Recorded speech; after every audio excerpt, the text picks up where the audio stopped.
I feel that's appropriate, and then we'll move right into our welcome and introductions.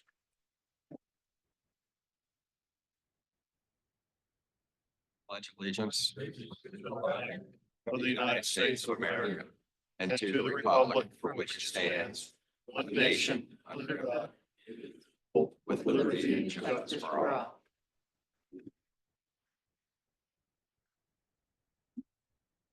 Very good, thank you. Let's go ahead and get started with our introductions. If we can start, I tell you what, let's start to my far right here. Oh, me? Yes, sir. DOT District 7. Brian Hunter, FDOT District 7. Chris Macklin, PFDA, Deputy Director of David Hutchinson, Executive Director, Sarasota Manatee, MPO. Dean Brown, Mayor, City of Bradenton, Sarasota Manatee, MPO. Tina Russo, Pasco MPO. Susan Swift. Good morning, Scott Berry, Pasco County MPO staff. Mary Ellen, MPO staff for Hernando Citrus. Sarah Cooper with the Hillsborough TPO staff. Johnny Wong, Hillsborough CPO Director.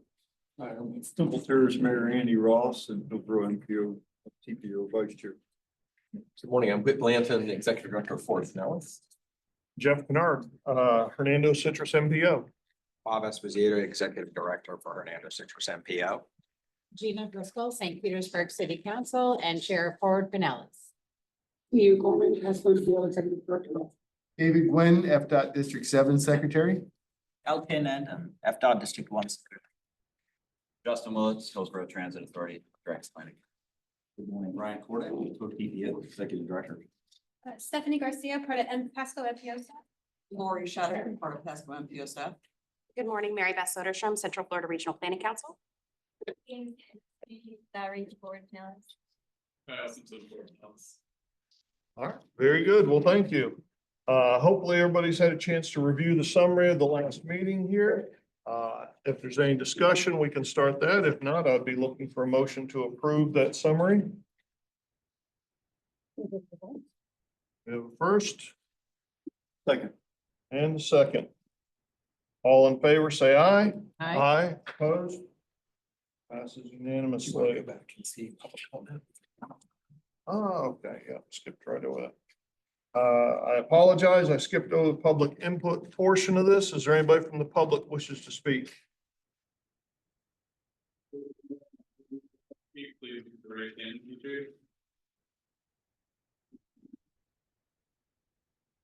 See none. Seeing none? Okay, we will move on to agenda item number 3. Review and approve major regional projects.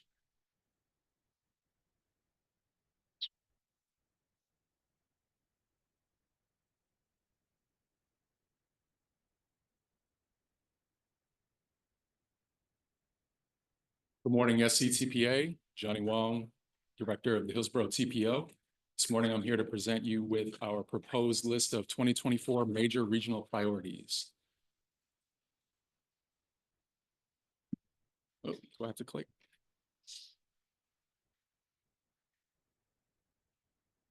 Start with who we are. Well, you know who we are. 8 counties across the wider Tampa Bay region. Our network is comprised of nearly 30,000 road miles, population currently exceeding 4 million folks, not including the seasonal residents or the visitors that we experience this time of year. 8 counties and growing. One of the fastest growing regions, certainly across the state, across the nation as well. It's critically important for us to coordinate our transportation projects across the region because our visitors, our commuters, our residents do not know where the jurisdictional boundaries begin and end. And I kind of feel that it's our responsibility to make sure that that continues. The MPOs that serve this wider region plan, prioritize, and fund improvements that help folks get where they need to be. What we're going to be asking you to accomplish today is to approve the list of new priority projects. And by default approving the list of all major priorities that are shown on the last screen of this presentation slide deck. We will then work with DOT and our partners to advance these major regional priorities. There are numbers on this screen, but it's not sequential. As we're partnering with District 1 and District 7, it is their responsibility and our responsibility to communicate our respective MPO priorities, the regional priorities, and taking into account the priorities of the state and the nation.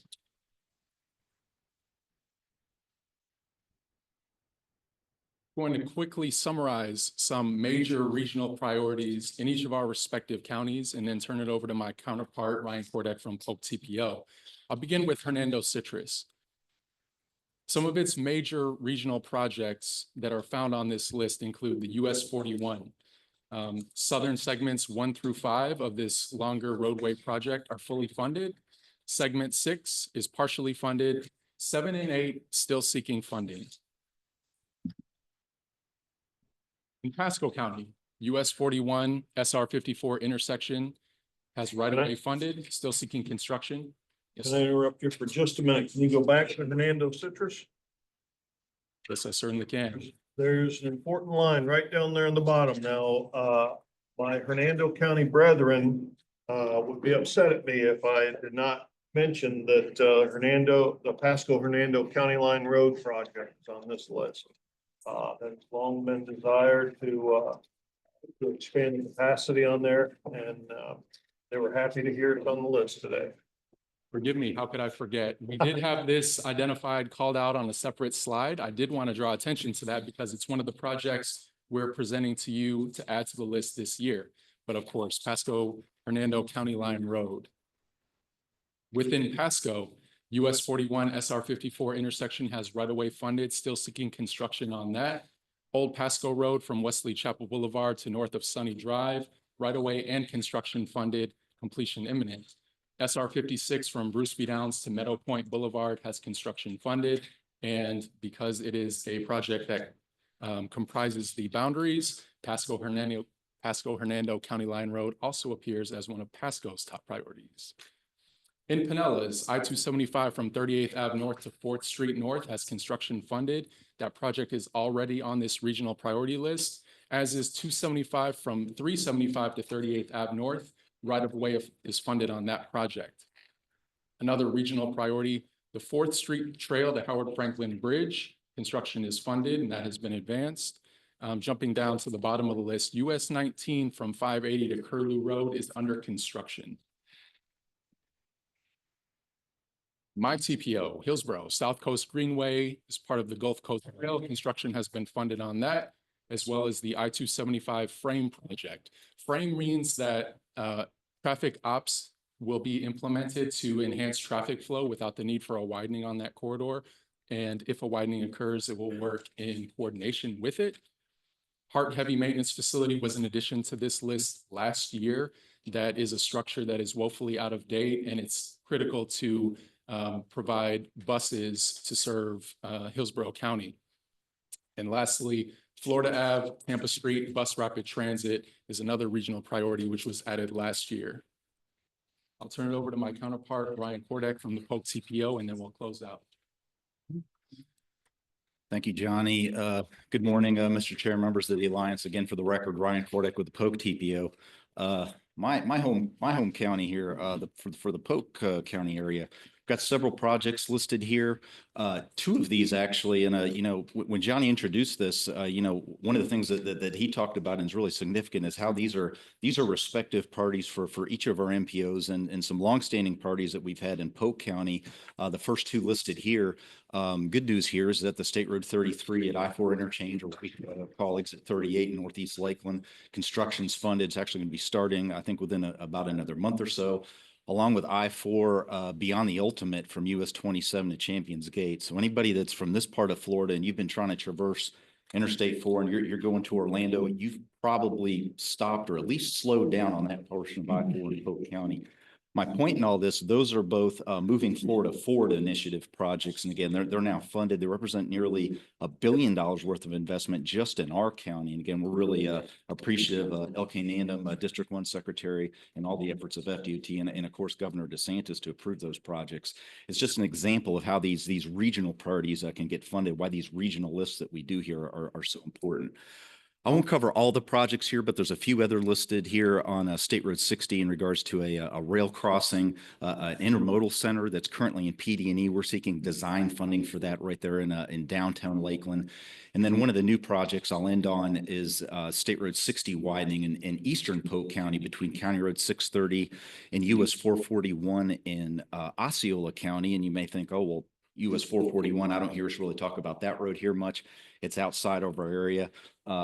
Your counterparts, the Central Florida MPO Alliance that Polk is also a member of, that covers the Orlando area and East Central Florida area. They've included that road as a regional priority. We were hoping that the Alliance, Suncoast Transportation Planning Alliance today would also include that as a regional priority. It would really help us out in Polk as well as Osceola County. Whoops, what did I do? I think I went back to the beginning, didn't I?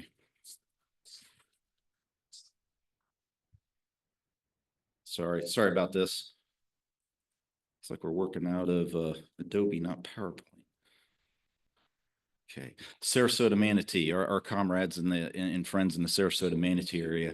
A couple projects noticed here, the Legacy Trail Overpass, and I can recall being on this alliance actually back when it's called the Chair's Coordinating Committee, talking about the Legacy Trail probably 10 or 15 years ago. Very important component of the you've heard it, the Gulf Coast Regional Trail between Pinellas, the Tampa Bay area, all the way down to Fort Myers. Again, celebratory thing here. Construction's funded on several overpasses there in the Sarasota area. Bradenton Palmetto Connector, really, I think a very big regional priority for that MPO. Certainly, I understand that's coming out of an ACE study and has some PD&E work program, but that's really going to be a long-standing and probably long-term priority for that area. And it really helps, get across the river. There's limited ways to get north to south from Bradenton to Palmetto. This would be it's a larger study to look at maybe multiple ways of trying to improve those north-south connections in the Bradenton Palmetto area. Lastly, another project, and this one's funded, is the DeSoto Bridge replacement. Very, very close to the and important in that Bradenton Palmetto connection, but that's actually funded for construction. Get this right this time. There we go. Again, some other regional major successes. I've already touched on a few in the District 1 area, but the Sun River Rapid Transit between downtown St. Petersburg out to the beaches, of course, that's up and running. Up in Pasco County, the I-75 interchange at Overpass Road is, again, another thing that we can celebrate. Don't want to forget about our friends up in the northern part of the Tampa Bay area, up Citrus County Way, the Suncoast Parkway Extension 2. That's something that, again, is coming underway, as well as the Gateway Express project. Actually, you probably were on a portion of it coming in here today, right here in Pinellas County. So here's the again the list, our future successes, the things that we still need funding on. I'm not going to go through all these, but some of these are projects that are under construction. You'll be seeing these coming online pretty soon. You can see, again, a very expansive list here, for all the projects in the region. And again, a number of these are underway or planned for construction. Priorities needing funding. Again, this is the list. I didn't count it. I think we have about 15 priorities here. If you were to ask my comrades, all the other MPOs here to come up with a list of priorities, we could probably easily come up with 20 or 30 for each MPO. You all talk about those at your respective MPO meetings. So there was obviously some discretion here. These we consider the most important, regionally significant projects in our area. Again, it's about a list of 15. If you look at these list of projects, there's really no surprises here. There's a number of key regional projects, a lot that we've already touched on. I did want to highlight several new projects because that are down towards the bottom of the list, again, included in your packet. This would be I-275 widening from Hillsborough to Pierce Avenue, heading north right out of Tampa. It was discussed earlier by our chair, I believe, the Pasco Hernando County Line project is, again, a new regional project that's added to the list. And I also covered it earlier as well, the State Road 60 widening in far eastern Polk County into Osceola. And it would really, it's the only two-lane section on that statewide regional road that we have left. And this would hopefully make an improvement there as well. Mr. Chair, I believe that we can also have some little stars there that show where these projects are. I'll go through them quickly around the region. You can see where these are popping up. And we've got a number of them in our entire 8-county region here shown. I should highlight too that the map is prompting me here, but the regional passenger rail service is a priority in the I-4 corridor. You know, I think it was in our June meeting that we had a joint meeting with the Central Florida MPO Alliance. Again, our comrades and friends in the greater Orlando area. One of the things that we did as really representing all the MPOs in the greater Central Florida area was adopt a resolution that spoke to the need and the importance and it's really advocacy for passenger rail in the I-4 corridor. That's something that would really connect our region. We've since added that as a candidate regional project as well. Wait, Ryan, yes, if I could interrupt you for a second, I just wanted to update the group that I did share that resolution with Senator Nick DeSegli, who is the incoming chair of the Transportation Appropriations, Economic Development and Tourism Subcommittee in the Senate. Pretty influential position. We discussed it. He said it might be a heavy lift right now, but at least it's on his radar screen. I also shared it with the Tampa Bay Partnership, which is an organization of business leaders that has been advocating for the Bright Line extension. But just a reminder that this resolution didn't just focus on the Bright Line extension from Orlando to Tampa. It also addressed the potential for Amtrak intercity passenger rail service. And there are, I believe, 21 states in the United States that have an agreement with Amtrak for intercity passenger rail service, Ohio being the latest state to do that. And I believe that's reasonably consistent with the state's passenger rail system plan. So that's an opportunity, I think, in the next couple of years to work with the Florida Department of Transportation and the legislature to see if there could be an agreement with Amtrak. thank you, Whit. And something else I can add, our friends at Hillsborough TPA are taking the lead on this, but it's a joint application and priority that we're trying to get the MPOAC to recognize to hopefully get some federal rail type money that could help with like a high level comprehensive type study. And this would be a joint project between Hillsborough TPO, the Polk TPO, and our friends at Metroplan Orlando in that I-4 corridor to take a better look at what some of the needs are and opportunities within the corridor. So that's something that's happening as well, and I can update you on. A few other things here listed, just to cover these through. Hart Heavy Maintenance Facility, you can see where that is, pretty much in downtown Tampa. Florida Avenue, Tampa Street Bus Rapid Transit. And again, already covered the new projects and again, you can see where they're at on the map. We thought that would be helpful because again, it is a lot of projects and maybe some of the folks in Citrus County might not know where some of those projects are in Sarasota. So there you go. I think I'm petering out here, getting towards the end of my presentation. Next step, and we've actually taken a lot of action already today with the TMA meeting that preceded this meeting. But this is really the last step in adopting these regional projects, the full SCTPA, and that'll really lock these in. And then what the charge is now for staff would be to transmit these priorities to all the respective MPOs, TPOs, as well as provide them to the Department of Transportation for both District 1 and District 7. So, Mr. Chair, that concludes my presentation, staff's presentation. I should point out, obviously, we have staff here from all the MPOs. So if there's any specific questions, detailed type questions on any of these projects, you have the firepower here to answer those questions. Very good. Hold on just a minute. Thank David, you have a question? Commissioner Kumar. I wanted to expand just a little bit. The DeSoto Bridge replacement is funded, but the Bradenton Palmetto connector is our biggest bottleneck within the region, and it really does connect to Pinellas and Hillsborough County through the Skyway Bridge. And it's a daily commute for a lot of people that is problematic, and we're hoping that project will result in some specific projects that are buildable and in our lifetimes that will help resolve that daily issue. I wanted to applaud our Florida DOT for the efforts on I-75. Just like I-4, I-75 has seen these tremendous increases in traffic. We have the Hillsborough Manatee County line, tremendous amount of growth. Thousands, tens of thousands of homes on both sides of that border getting built. And the improvements are getting made. I-75 is getting widened, but it continues to, it's ready for express lanes. Those aren't scheduled for another 20 years. So those will probably appear on this list in the future. The district is, they do a lot with the funds that are available, and our region needs more funds.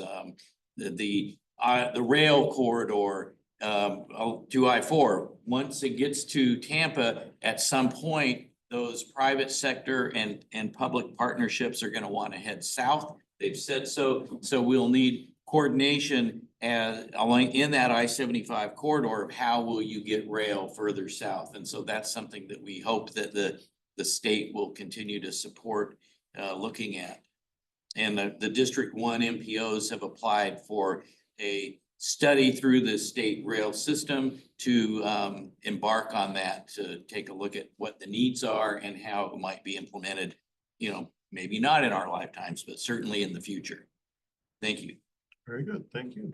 Mayor Ross. No, thank you, Mr. Chair, and thank you, David, for bringing that up, because I was going to ask about that project. I'm not familiar with it. So what exactly does that connect? Because you're right, that region, the Hillsborough Manatee line is in desperate need of some help. And so what will that connect that will provide relief for? I was just curious. Well, it will allow the I-275 and the Skyway traffic that is not going all the way east over to I-75 to stay local, so to speak, and just to get it through Palmetto and Bradenton down towards Sarasota. Right now, we have regional traffic, which is about, I think it's a full third of the traffic is regional, not stopping in Palmetto or Bradenton, but it's mixed in with the local traffic. And so it hurts the local businesses and it slows down the regional traffic.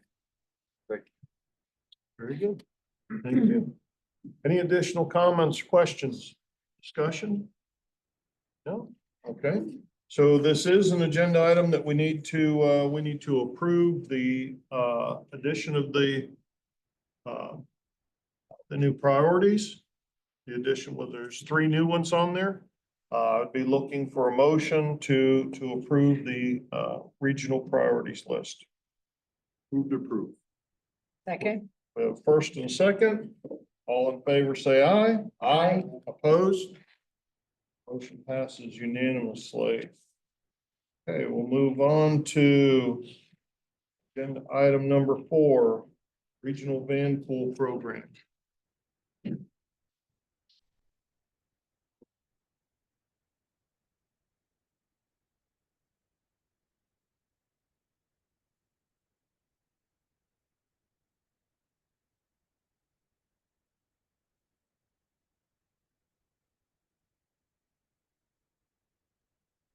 All right, good morning, Tampa Bay Council and guests. My name is Chris Mackin. I am the Deputy Director at PSTA of the Mobility Services. I'm here to fill in on behalf of Bonnie Epstein. She's currently in Washington, D.C. at the APTA Leadership Conference. And just a side note, it's a great accomplishment for Bonnie Epstein to be accepted into the APTA Leadership Program. It's just amazing that, she was one of few that was selected. So in regards to the Van Pool program, before I kick things off, I want to check the pulse of this room right quick. How many of you have a family or a friend that may have some issues or concerns or some challenges with transportation getting to and from work? Or, I saw a few of you already, or you left work and you're driving home and you see a vehicle on the side of the road. Everybody hands shook, right? All right, this program is for those type of individuals. Right. I personally experienced my car being broke down before. And when I heard about this program, I was like, I'm gonna put it 110% into this program. And just a side note about myself, I've been with PSCA for about 6 months. I come from Jacksonville, Florida. JTA, Jacksonville Transportation Authority. All right, so let's get started. Let's get started.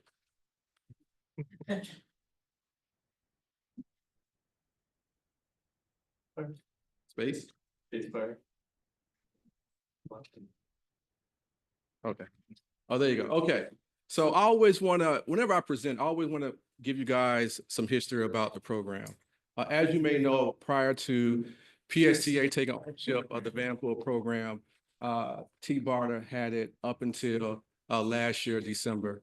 However, as you may know, T-Barter dismantled, and we thank you guys for trusting PSTA to move forward with the Vanpool program. Spacebar, right? There you go. So the next few slides is just basic information. I'm not going to bore you with, a lot about the internal processes, but what is a Vanpool? 4 to 15 commuters in one vehicle traveling together from home to the work site and then back to their home location. And this is the area where several counties that the Vanpool program is providing services. As you can see, Hillsborough, Pasco, Pinellas County, just to name a few. Very quickly, how to apply for the Vanpool program, very easy. Click on this link, you'll be directed to this webpage. You click on, you want to join a Vanpool, build your schedule, get with your team members that wants to join that particular Vanpool. You submit that application, and then it takes up to 6 weeks for the individual to get approved or denied. The majority of this process is done by enterprise. However, PSCA does have some touch in this process.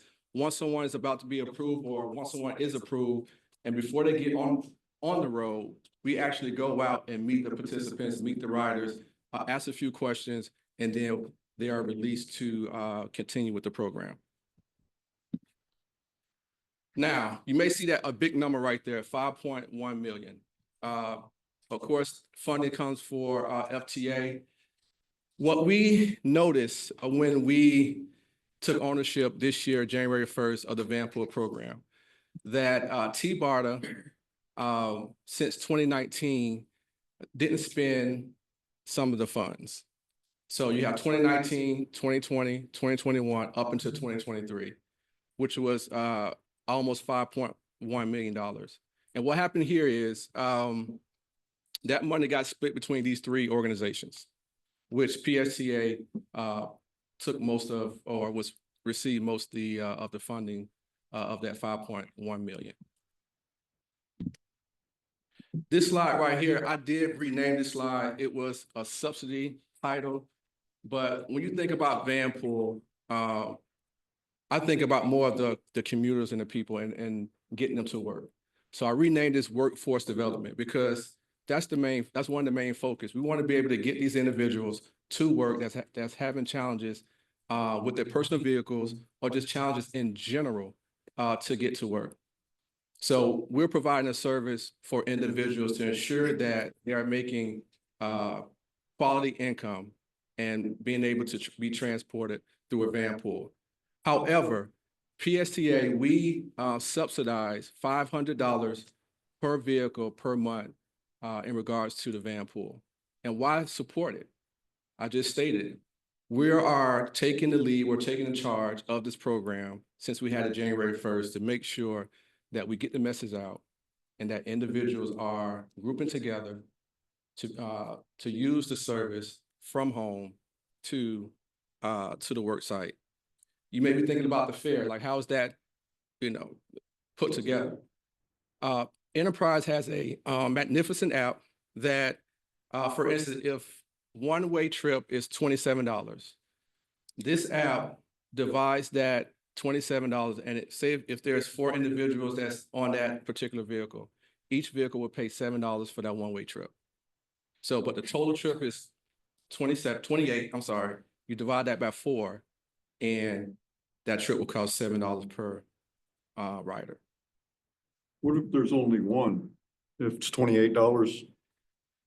Yes, however, our marketing and PST representative, we encourage that organization to add make individuals to that ride so we can cut costs. The main thing, guys, is we want to make sure that this service is cost effective, right? So the more people that we have in a vehicle, the less the ride is going to be for each vehicle. But to answer your question, yes.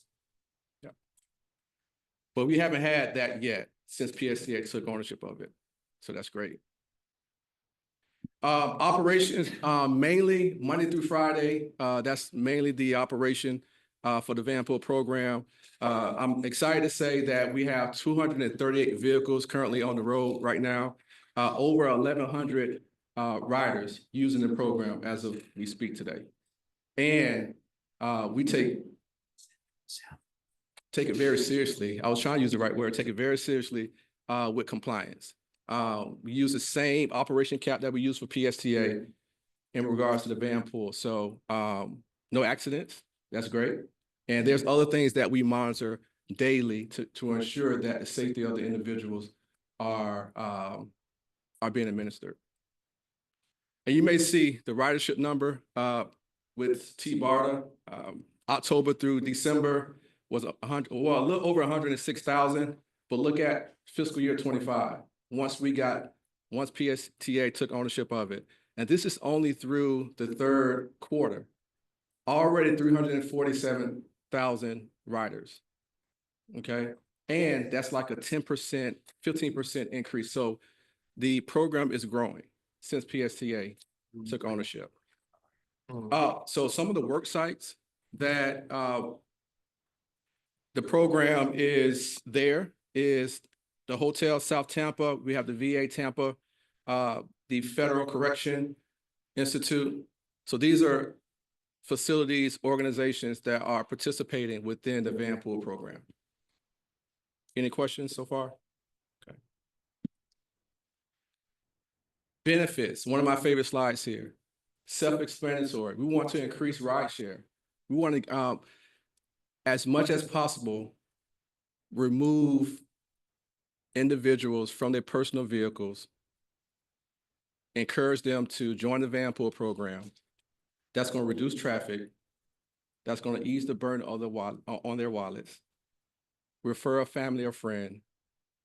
And another key thing, if we have more individual participate in the Van Pool at the work site, that's going to free up space at the work site. Parking spots. We're very active in the community. Enterprise and PSTA, these are just a few of events that we have attended to continue to push out the message in regards to the Van Pool program. We are signing people up to follow up with them, to educate them about the Van Pool program, because we're not happy where we're at right now, even though we have seen growth, but we do see opportunity for more tremendous growth within this program. And again, this is just through the third quarter. We haven't even got through the fourth quarter yet.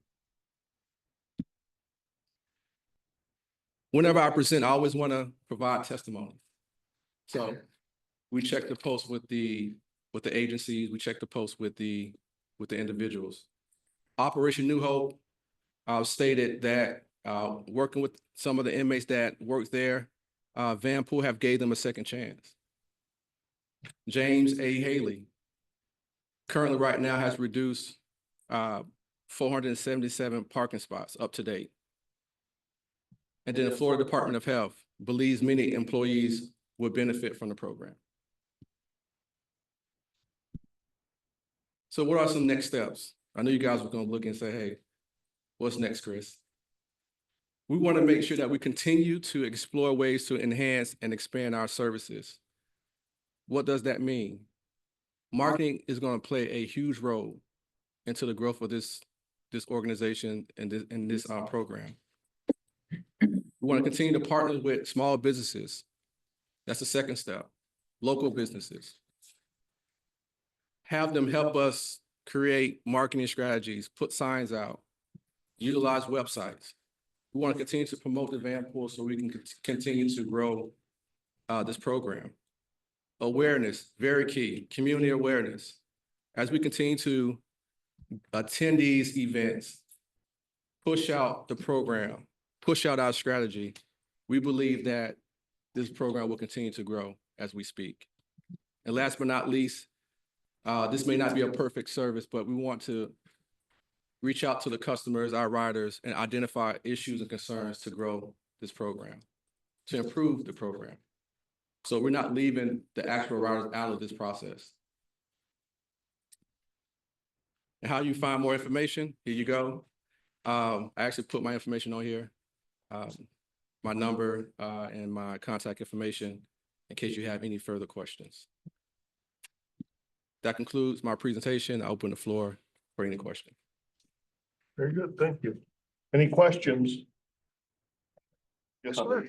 Just a comment, Chris, that Ford Pinellas is working with the gateway area employers right now to identify their needs for first and last mile solutions in the area we're in right now, which includes a lot of major employers. Yeah. And I believe my staff's probably been coordinating with you, but I hope we can continue that dialogue because the Van Pool program would be a significant assistance as the Howard Franklin Bridge and the West Shore Interchange all are under construction in the future. Might be a good way to get some trips off the road through that construction zone. Can I get the name of that? You said Ford? Forward Pinellas. Okay. So I'll get with you and, Okay. and get you in touch with our staff person afterwards. Thank you. Very good. Yes, sir. Thank you for the presentation, Chris.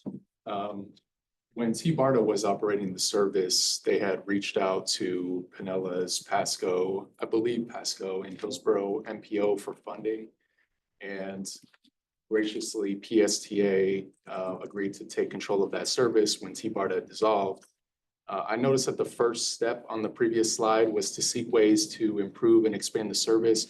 Do you anticipate funding requests to maintain the existing service, either through Pinellas or maybe Hillsborough and Pasco as well?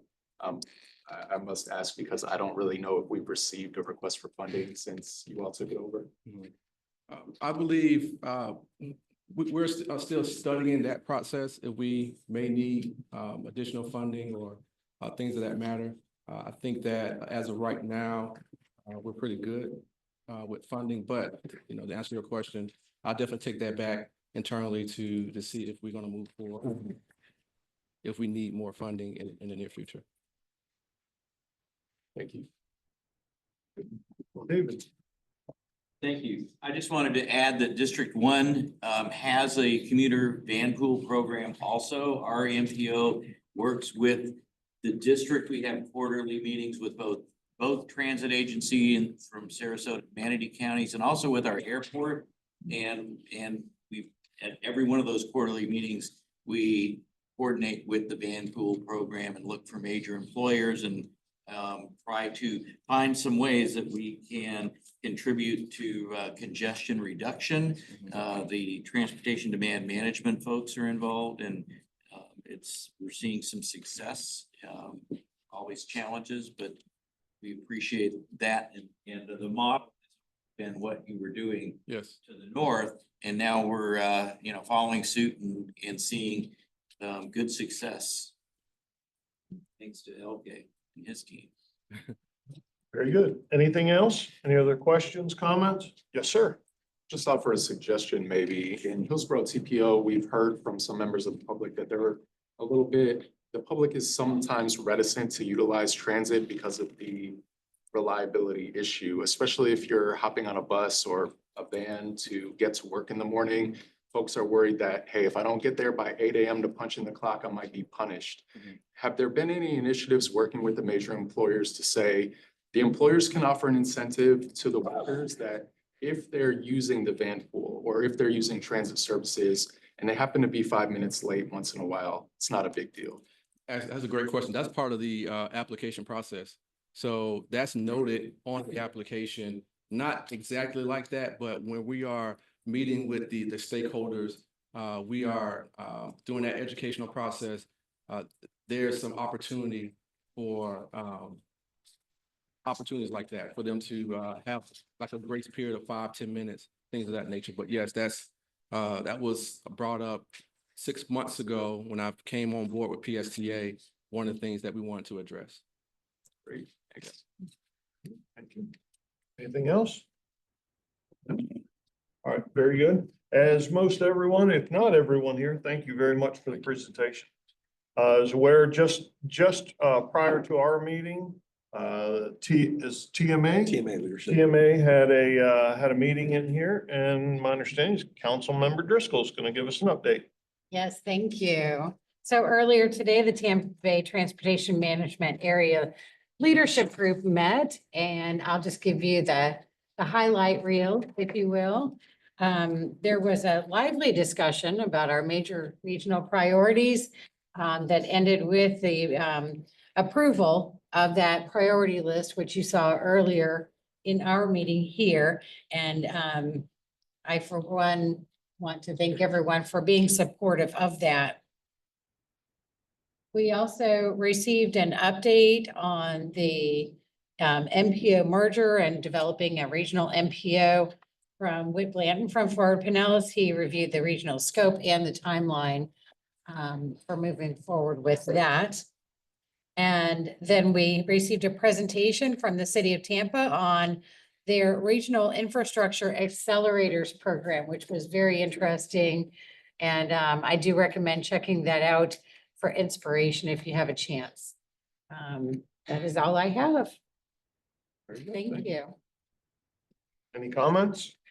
I'll just add that, Yes, sir. just to elaborate a little bit, the TMA did approve the scope of services for a management legal consultant to help us navigate the remaining issues and questions about potentially merging the Pasco, Hillsborough, and Pinellas MPOs into a single MPO for the 3-county area.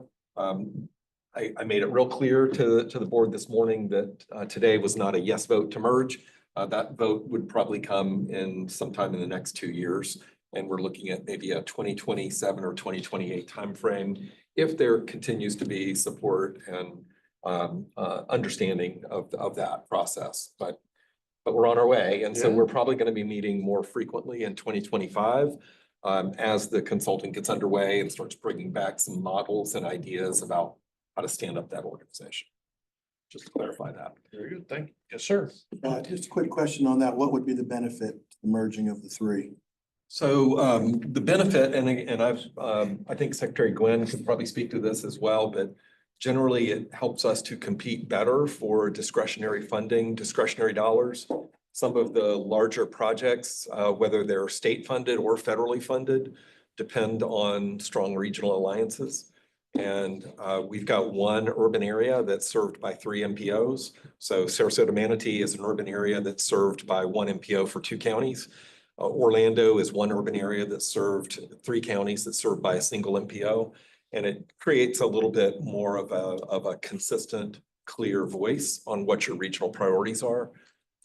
That's probably the best way to explain it, because I can't say for sure that there'll be like any change in formula dollars that we would get. So it'd be more on the discretionary side.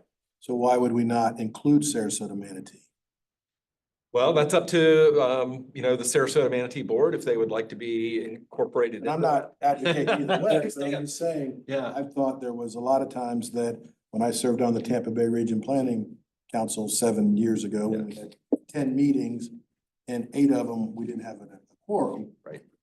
It was a waste of time and we weren't getting anything done.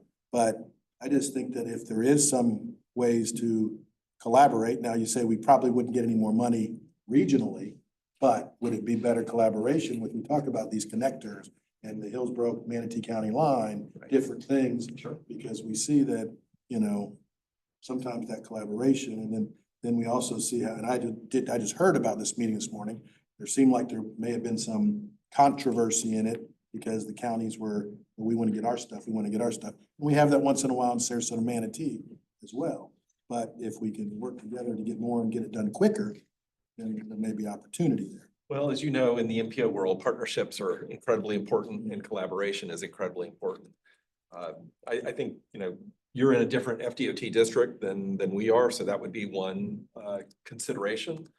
But I'm all for a bigger tent where it makes sense.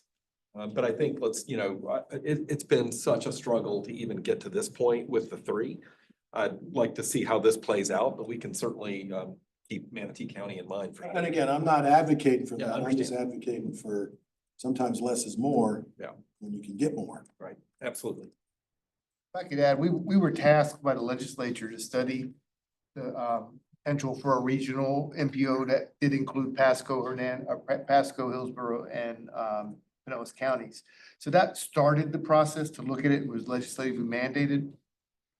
In addition to what Whit said, and we were told this numerous times by folks from Washington that when we go to compete for grants as a region, we can be much more successful for larger grants than we can individually as a separate county going in. For instance, Hillsborough County competes in the 50 to 60 largest urban area in the United States. So they're competing with Rochester, New York, Albuquerque, New Mexico, those kinds of, and then Pinellas and Pasco are even less down the line.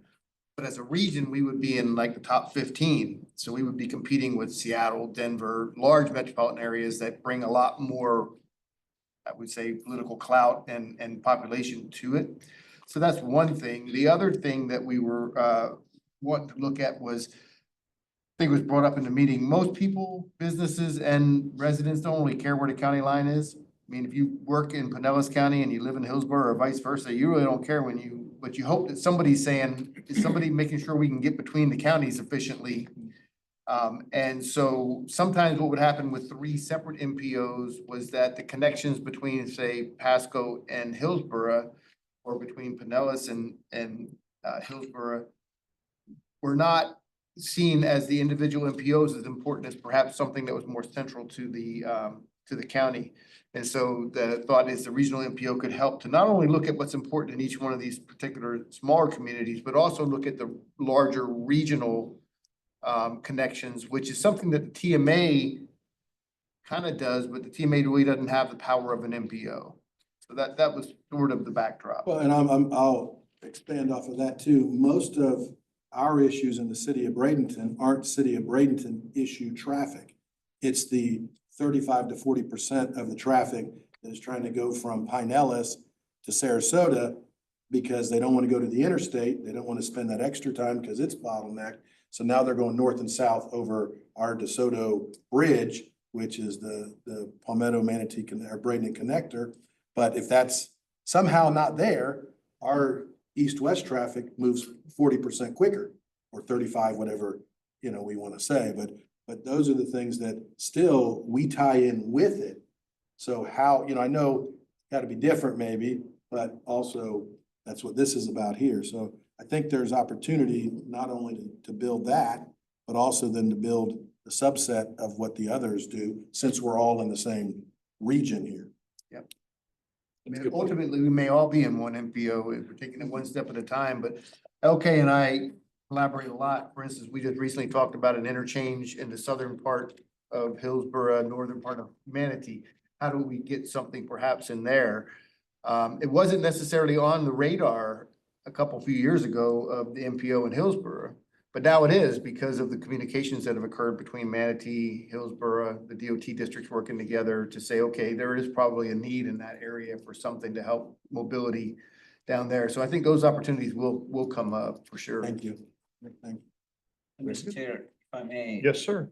So Mayor, one of the reasons why Sarasota Manatee was joined into one MPO was because of the points that you made, and that's what the Tampa Bay region is going through, although it's legislative mandated, right?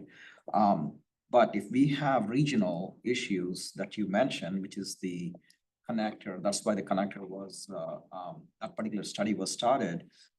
This is the kind of forum that actually brings those regional priorities up, which brings the importance of those projects up, for, broader consideration. Thank you. David, yes, sir. And I would add that the TMA stands for Transportation Management Area. Those are created through the, federal highway and the census.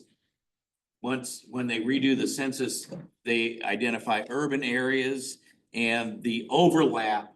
If you have 200,000, then you're in transportation management area. And if your urban areas overlap or are adjacent to each other, then at one point, the idea was, well, they should combine. So Pasco, Pinellas, and Hillsborough are one TMA. Sarasota, Manatee is one TMA. We do overlap with some water separation with Charlotte County to the south. We economically probably have a lot more in common to the north. And traffic wise, there's a lot more movement back and forth to the north. That area over on the east side of I-75, east and west of I-75 is where our urban areas will connect, because on the west, we've got, the water. But on the east, the urban areas are getting closer and closer together. When you saw the maps earlier, the urban areas are not quite connecting, but they're, in 10 years, they are likely to. So that interest in, the overlap is going to be there, the connectivity is going to be there. Whether or not it makes sense to have something like a metro plan then, where not every jurisdiction has a seat at the table. They, in our area, we have 3 island cities on Anna Maria Island that have one seat that rotates. They have one combined representative, and they have a sub meeting called the Island Transportation Planning Organization that meets, consistent with our MPO schedule.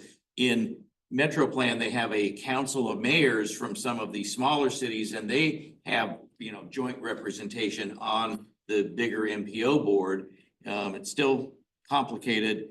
I don't think they do weighted voting or anything like that, but there are sometimes advantages to having, local organizations closer to home, but all of that remains to be looked at. And if this consolidation occurs and is successful, it's going to be a model. There have not been that many nationally where MPOs have combined, but they're, the advantages do seem to be there. So looking forward to seeing how this works.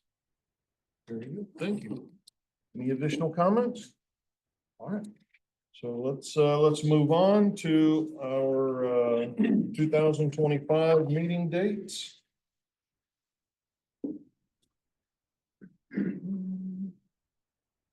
Proposed meeting dates.